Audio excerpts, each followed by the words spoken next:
The most dangerous business podcast in the world.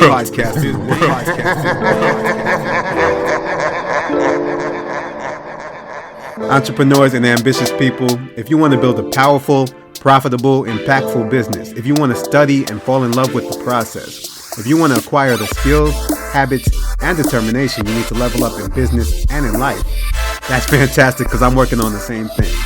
This is the Game of Grow movement.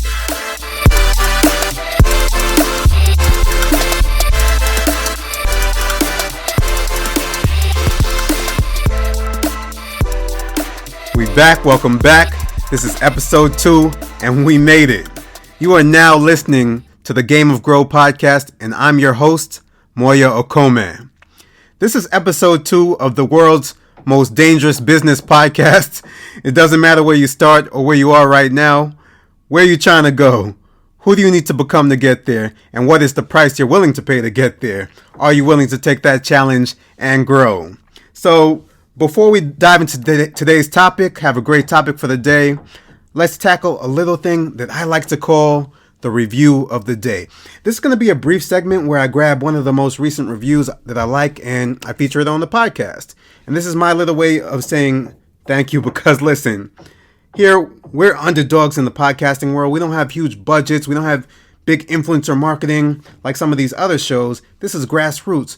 We sink or swim based on the actions of you, our community. And by you taking that minute, 2 minutes, 5 minutes to subscribe and review the show and getting others to buy in and do the same, this is the only way we can hope to compete and get our message out. And I think that's important. So listen to this review I got. And this happened even before we officially launched. I given the sneak peeks to just a few people. And guess what? They did the right thing and got back to me. So here we go. And guys, this is exactly what keeps me going. I don't make money on the show, so your feedback is the only key performance indicator. Your feedback is life. If you're getting value, and better yet, if you're getting results, then this podcast is doing its job and I'm happy. If not, I have no idea what we're doing here at all, and let's all go home. So without further ado, here's the review from Shirley. It was an extremely real, powerful intro. It was authentic. It was simple. I made sure to listen on my drive to compare the experience with my other audiobooks and podcasts, and it was really great quality. I like the message mostly because you said you weren't an expert. I find too much of that, and that really resonated with me. You share where you want to go, no hidden agenda, very real. This is needed. That was Shirley, guys. Shout out to you, Shirley. Really appreciate you, so thanks. So go ahead, guys, subscribe and leave a rating and review on iTunes, Stitcher, Google Play, iHeartRadio, wherever you happen to be listening, and maybe I'll be featuring you next on the podcast. So today on this episode, I guess we're still getting to know each other, so I want to share a bit about my family background and what makes me who I am. We'll be discussing the lessons I learned as the son of immigrants, how they've helped me in business and in life, and more importantly, how they can hopefully help you. And I still want to hear more about you, so make sure you use those communication channels that have been provided on thegameofgrow.com and hit me up. We also have the Game of Grow community, which you can find on Facebook, so make sure you search for that and take advantage. And I should also point out now that yes, this is a business and entrepreneurship podcast, but the messages we talk about here are not limited to entrepreneurs alone. Whether or not you own a business or even want to in the future, if you're striving to grow, have more success in your life, this show absolutely applies to you as well. So without further ado, today, as I mentioned, we're going to talk about what I learned from being the son of immigrants and how you can apply that to your life and to your business. Cool? And real quick, since we're on the topic of family, big shout out to my younger brother, who I neglected to mention on our introductory episode of the podcast. He's studying to be a doctor, and I'm super proud of him. And although it's kind of a stereotype for African kids to be pushed to be doctors or lawyers or engineers, there's no sort of pressure like that from my parents. So shout out to them. This is legitimately what he was passionate about doing, and I wish him nothing but the best, and you should too. So with that, let's get right into it. It was 1981. They touched down in JFK Airport, 2 suitcases and 1 bad check. Somebody decided to pay my dad for his car with a bad check. This was a so-called friend of the family. I'm using the air quotes. So at the time, we're still living in a small apartment in Brooklyn, New York. Probably an illegal apartment. But, I had one of the best childhoods, even if it was difficult for my parents at times. And I definitely would not say I got everything I wanted. For example, I never had a pair of Jordans. I grew up in Brooklyn and I never had a pair of Jordans, but I always had everything that I needed. I was extremely provided for. In this household, we had education, we had hard work, we had athletics, but more than anything, what I learned from my parents was resourcefulness. You don't complain. You make the best of what you have, and you just try to be extremely resourceful and make it happen, and that is exactly what they did. So I recall an instance that really drilled this don't complain thing home. We went to Nigeria as we often did. I was a young kid. We flew to Nigeria every so often. So getting off the plane in Lagos and walking to the car, I was rushed by a bunch of kids who were touching my arms, grabbing all my clothing, and asking what I can give to them. And the reason they were asking me this was because clearly I was from America, I was from somewhere else, and they perceived that I had something that they did not. And as we're making our way through Lagos, keep in mind now that not everyone in Nigeria lives in poverty, far from it. I don't want you to come away with that or to think that, but many people do. And this was my first exposure to it on that level. And I'm seeing those scenes, experiencing those experiences, and just seeing the way that people perceive me. And it just really hit home that a lot of the things that I thought to that point were problems were not problems. And as I'm returning home, my young mind is reflecting on this, and it really stuck with me. And I'm just like, man, these things are not problems, and I'm just not going to complain anymore. And matter of fact, I didn't need to go to Nigeria. You don't need to go to Nigeria to find poverty or to find hardship. I can find it right here in the US and in many countries around the world. Watching the news will tell you that much. So I resolved I was not going to complain. I was going to try to make the best of what I had and be extremely resourceful. And these habits and traits have really played themselves out very well and benefited me throughout my life and my career. And the gratitude thing, it's so huge. Even to this day, I wake up in the morning, every morning, get out of bed, and I try to think about at least three things that I'm grateful for. I actually used to take the time and write them down in a physical journal with a pen and a pad, which is cool. It's very impactful for its own reasons, but now I just visualize it, and it still works extremely well. And one thing I'll tell you, and it's not just woo-woo fluffy shit, this is real shit. Putting that gratitude in motion from the start of your day helps you to put yourself in a positive mind frame. It makes it so much easier to operate, and it tends to make you, or at least it makes me, a lot more productive. So even on my worst days, when I wake up in a mood, feeling like nothing's going right, and believe me, I experience these every so often. I think it happens to everyone. At the very least, I can think to myself, I woke up today. I woke up alive today, and that's amazing. I didn't wake up dead.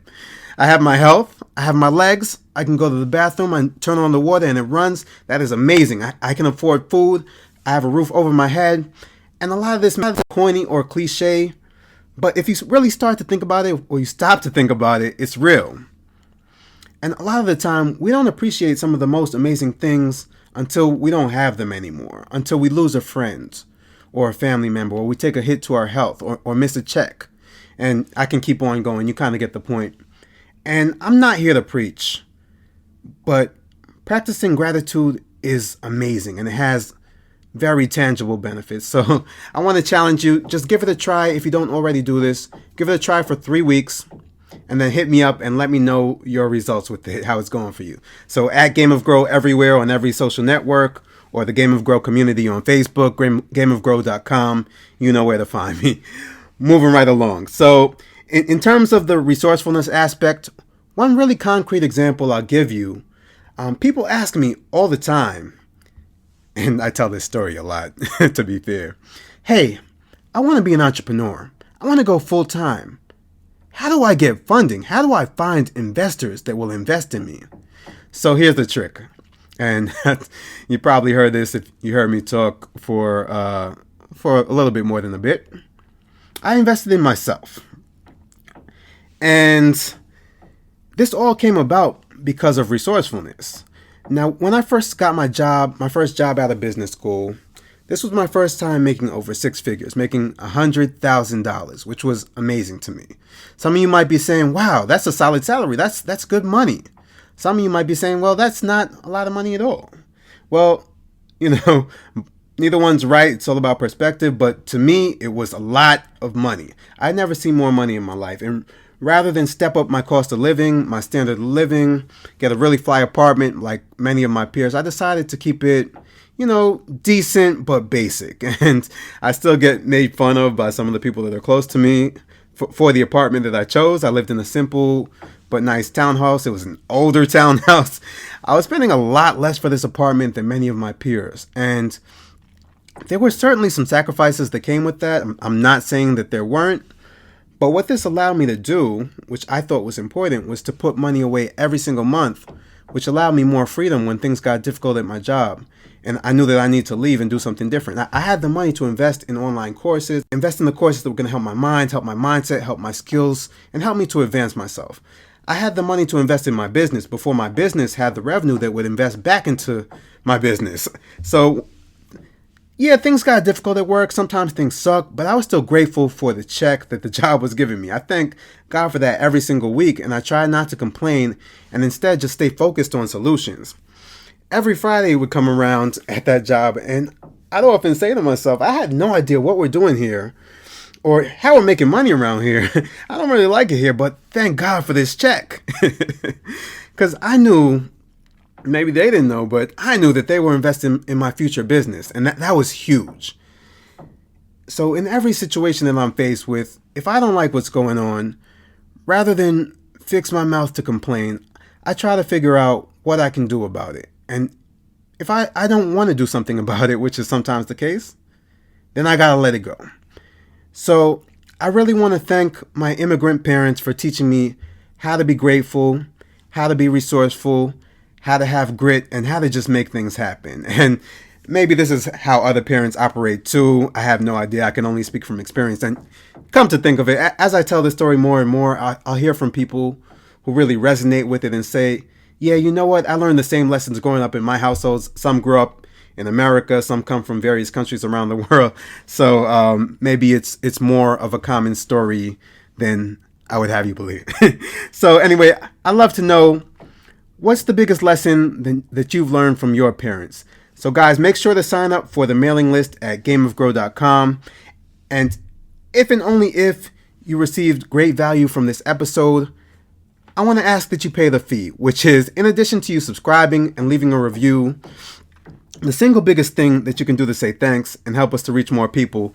For each and every episode that you get value, please, please, please bring me back one person, show them how to subscribe to the show, let them know what we do here, what we're about, how they can leave a review, etc., etc. Sound fair? So with that of course brings us to the question of the day, which is, of course, what is the most valuable thing that you've learned from your parents? And today we have a bonus question. I want to know, what are 3 things that you are grateful for today? You know how to reach me, so reach out and let me know. All right, guys, enough of this tomfoolery. With that, I will see you guys back here real soon on the Game of Grow podcast. And for everything else, to sign up for the mailing list, to join the Game of Grow Facebook community, to connect with us on social media, send me an email, check out gameofgrow.com, and it's all right there. Remember, it's not about where you start or where you are right now. It's about where you want to go, who you want to become, and the price you're willing to pay to get there. DJ, drop that beat and take us out. Thank you for tuning in to the Game of Grow movement. If you'd like to hear more, head to gameofgrow.com to sign up for my weekly updates about my own journey as I create the powerful, profitable, and impactful business of my dreams. And I want to hear about your journey as well. And if you want to connect on social media, I'm at Game of Grow on Instagram, Facebook, and Twitter. On LinkedIn, just search for my name. Don't forget to join us in the Game of Grow community, which you can search for on Facebook. And if you love the show, the biggest way you can help is to subscribe, rate, and review, and then find a like-minded friend you can help to do the same. Thank you so much, and I'll talk to you soon.